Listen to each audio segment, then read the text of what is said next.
Sa bidyong ito, ipapakita ko sa inyo ang mga nakakamanghang likha na makikita sa loob ng Puerto Princesa Underground River. Ang Underground River ay umaagos sa ilalim ng nakakamanghang formation ng mga bato. At ito ay direktang dumadaloy patungong dagat. Ang nasabing yungib ay pinaniniwalaan na nahubog ng kalikasan. Isa sa mga pangkaraniwang makikita sa loob ng kuweba ay ang mga tinatawag na stalactites at stalagmites.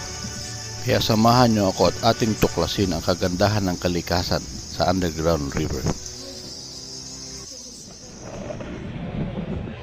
What's up guys? Andito tayo ngayon sa Ninoy Aquino Terminal 3. Alas 9 pa yung ating flight. 11 pa ang dating sa Puerto Princesa, Palawan. 8:30 na. Maya boarding na tayo.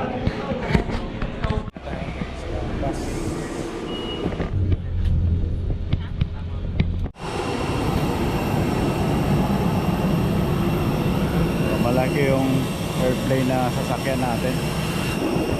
Nakaready na yung driver guys. Yung driver ng aeroplano nakaready. Apa pala na ito guys. Hi, good evening po. Bound for Puerto Princesa. 10, 11, 12, 13, 14, 15. Nasa gitna tayo guys. Gusto na tayo dito. Our flight time is approximately 1 hour and cruising altitude period will be 36,000 feet. Push grips together. Tighten seatbelt by pulling loose end. To unfasten, lift toggle buckle and pull the end to release. Ay 1.5 hour lang guys ang flight. Tayo guys sa Puerto Princesa.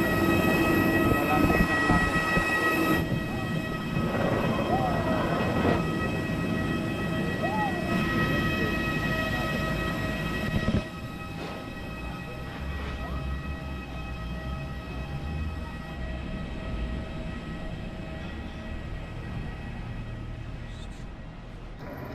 Paglabas mo pa lang guys ng airport, ito na yung bubungad sa iyo.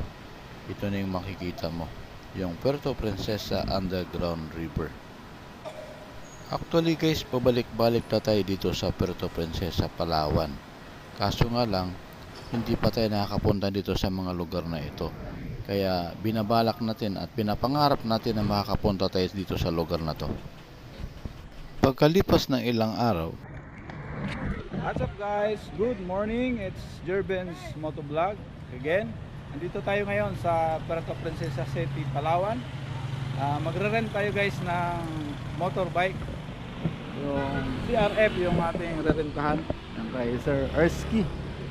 Kung pupunta kayo dito, meron naman silang contact number dyan. Pwede nyo tawagan para magpabook kayo ng maaga. Baka maubusan sila ng mga unit.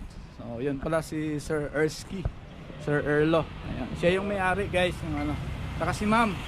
Para bang hinintay natin guys, pupunta tayo doon sa Underground River ng Puerto Princesa, Palawan. Alright, kita-kits tayo mamaya sa daan. Guys, andito na tayo sa Puerto Princesa, Palawan. Ayan o.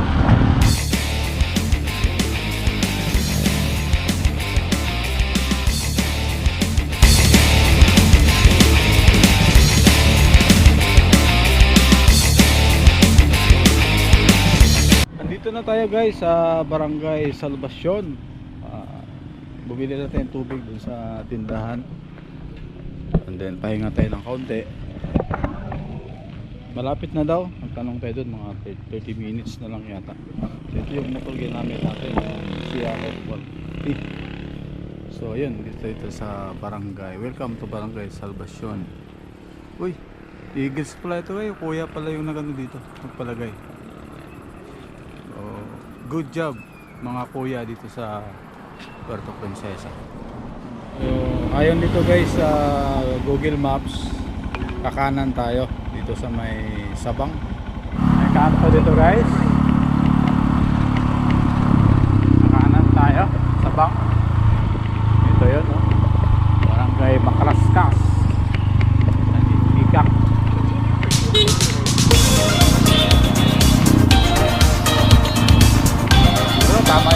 kasabay natin. Pinapakanan niya tayo dito. Pinapakanan tayo dito.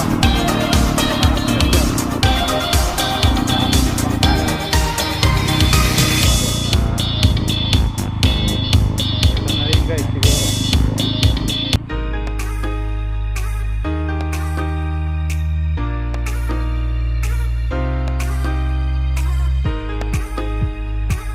May napagtanungan tayo kanina, kasakay pa pala tayo ng bangka papunta doon sa underground river. So dito sa may ano nila, sa may wharf nila, mayroong beach dito na napakaganda o napakahaba ng beach. White sand siya. So tara, mag-inquire tayo doon. Sasabay tayo sa ibang mga tourists na papunta doon sa underground river. Samba guys, nakahanap tayo dito ng parking na malilim. Maraming mga motor nakapark dito. Ayun guys, nagbayad natin dito ng 735. So, basic na lang tayo. Ng Suba, which is river po, River. and Taraw yung limestone mountain. Yeah, Subarao siya. Subarao Festival. Ngayon po yun, Subarao? Nag-start po siya, ang pinaka-date niya sa is November 11 po. Kasi yun po yung time na na-declare na 7 Wonders yung PUR. But nag-start po yung celebration ng November 3 hanggang November 11. Anong pangalan niyo mo? Anong pangalan niyo po? Relay po. Lilay. So, shoutout kay Ma'am Lilay dito sa Sa Underground River Information. Thank you, Mama. Thank you very much. Sir. Ayun guys, yung pagbayad natin ng sa isang dispatching after natin magbayad doon. Dito guys, karamihan dito ang pagkain ay buffet. 350 ang kanilang buffet dito. Yan, dito sa may Gusto Grill and Restaurant. So naisipan natin guys na kumain muna bago tayo pumunta na underground river.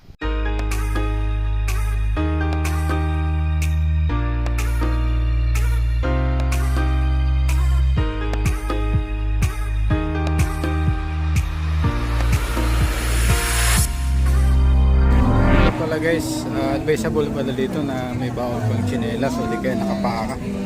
Dahil kapag wala, pinapakabad nila mababasa. Ayun guys, tinawag na yung pangalan natin, sakay natin dito sa boat number 25.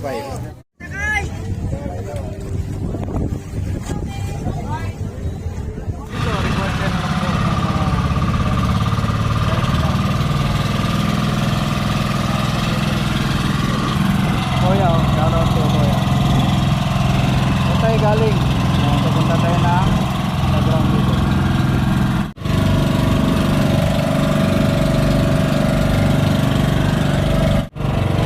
Laki ng alon.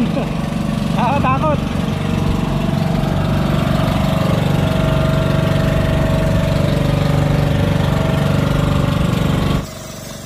Yung maalon na yun guys.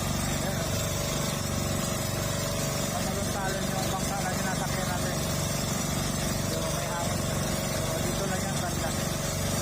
Kaya naman ang bangka. Pasok na tayo guys sa bungad ng underground river. Ayan guys, pababa na tayo dito. Dito na tayo. Na-assist tayo ni Kuya. Paano pangalan mo Kuya? Ethan, shout out kay Ethan. Shout out. Ayan, nandito na tayo guys. Woo! Nandito na tayo sa Palawan Underground River. Yun yung ating tour guide. Doon nakasakay sa boat number 3. Ayan, si Ate Aileen. So, antayin natin guys. Siya yung mag-guide sa atin. Paalala lang sa mga turista na gustong bumisita dito, tuwing July 1 hanggang 3 ay sarado po ito. Binibigyan ng daan ng LGU upang linisin at makapagpahinga na rin ang mga tagapamahala dito. Ayun guys, pagbaba doon sa bangka.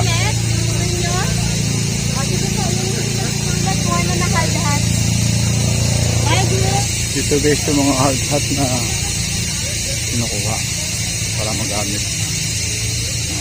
Kailangan meron tayong gamit na ganito bago pumasok sa loob. Ayun, suot na hard hat. So mukhang malapit na tayo guys doon sa underground river. So yun nga, pagbaba natin kanina, naglakad tayo ng mga ilang meters dito.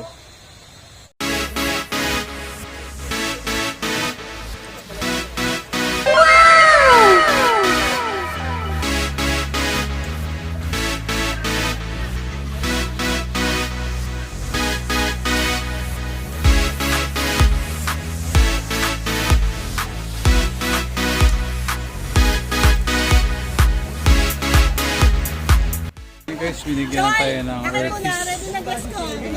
Ito yung Earthis na binigay nila sa atin. Siguro dito yung dito natin maririnig kung ano yung mga history ng underground river na ito. Para malaman mabigyan kayo. Anong purpose pala niyan, sir? So ito po yung magbibigay ng information about underground river, sir. Kung ano po yung makikita niyo sa loob, ito na po yung mag-explain. Okay. So parang recorded voice na siya. Recorded na po. Ang pangalan niyo, sir? Kevin po, Kevin. Shout out kay Sir Kevin dito sa Ano page yun, sir? underground river. Jerben's Motovlog. Sir, kung magkano na po? Ang Puerto Princesa Subterranean Underground River Park ay matatagpuan sa Sabang, Puerto Princesa, Palawan. May layo ito na 7 to 80 kilometers mula sa bayan. Kabilang ito sa New Seven Wonders of Nature na iginawad noong 2012. Tinanghal din ito bilang isa sa UNESCO World Heritage Sites noon pang 1999. Parte ng napakalawak ng lugar na ito ang kilala nating Puerto Princesa Underground River. Ang buong parke ay may lawak na 22 hektarya, samantalang nasa 8.2 kilometro naman ang haba ng mismong underground river.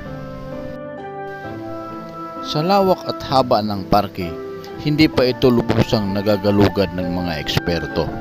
Sa katunayan, 4.5 kilometro pa lamang ang pinakamalayong narating sa underground river dahil mapanganib at hindi maaring magtagal sa loob nito dahil sa limitadong supply ng oxygen. Taong 2010 nang madiskubre na mayroong pangalawang palapag ang naturang kuweba. Pinaniniwalaan din na maaring may mga talon sa loob ng kuweba dahil sa pagkakaroon nito ng isa pang palapag. Samantala, tinatayang nasa 1.5 kilometro lamang ng underground river ang bukas para sa publiko.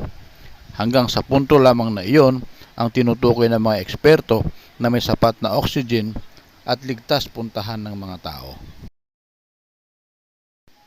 Ang mga stalagmites at stalactites na nakikita natin sa ating harapan ay kadalasang pahaba ang hugis. Ang stalagmites naman ay pabilog o patag ang hugis. Kasama sa mga makikitang stalagmites at stalactites sa loob ng iba't ibang hugis at forma na talaga naman nakakabighani. Ilan dito ay ang Naked Lady, Mama Mary, Pegasus at marami pang iba. Daan-daang libo ang lumipas bago mabuo itong mga hugis na ito. Marami itong mga formasyon ng mga bato na makikita mo sa loob, kagaya ng mga hugis ng mga gulay, hugis tao, at meron pa ditong katedral na animoy parang nasa loob ka ng simbahan na talaga namang nakakamangha kung paano ito ginawa ng kalikasan.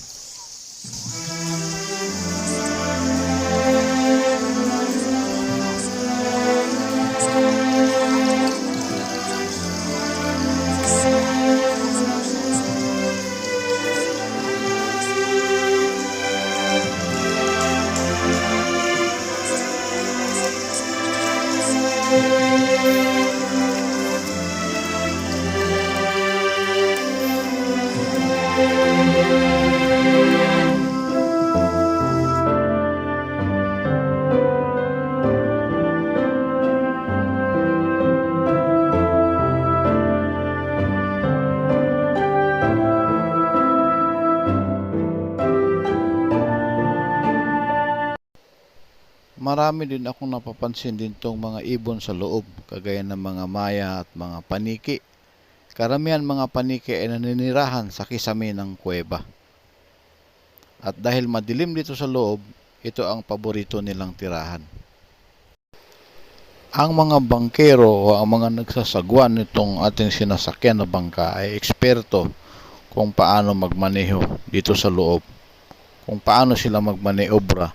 Kabisado nila ang bawat sulok ng kuweba dahil may mga instances dito na may mga bato na nakaabang na kung hindi mo kabisado at wala kang ilaw ay posibleng mababangga ka rito at delikado na mataob kayo at malunod sa loob ng kuweba.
Nasaksihan na naman natin ang nakakamanghang kagandahan ng kalikasan dito sa underground river ng Puerto Princesa, Palawan. Ngayon, kung nagustuhan mo itong ganitong klaseng video, huwag mo namang kalimutan mag-like at mag-subscribe. At pakihit na rin sa ating notification bell para lagi kang updated kung meron tayong mga bagong video na ina-upload. Pakishare na rin itong ating mga video para mapanood sa ibang mga tao at sa inyong mga kaibigan. O bago magtapos ang ating video, may mga nagpapa-shoutout sa atin. Meet natin ulit guys yung ating kaibigan dito. Yung tropa din natin si Sir Benny. Shoutout kay Sir Benny. Makapasyal kayo guys doon sa kanilang parisan malapit sa airport. Pwede nyong pasyalan doon. Napakasarap yung kanilang paris guys. Try nyo. Malalaman nyo kung totoo sinasabi ko. Shout out kay Vendors TV YouTube channel. Andito tayo ngayon guys sa anong lugar to kuya? Buena Vista, Puerto Princesa City. Ayun, yun si Sir Vendors TV. kabindors. So ayun guys, dito ko na lang tapusin ang aking video. Ito po si Jerben's Motovlog. Mag-ingat po tayong lahat. Adios!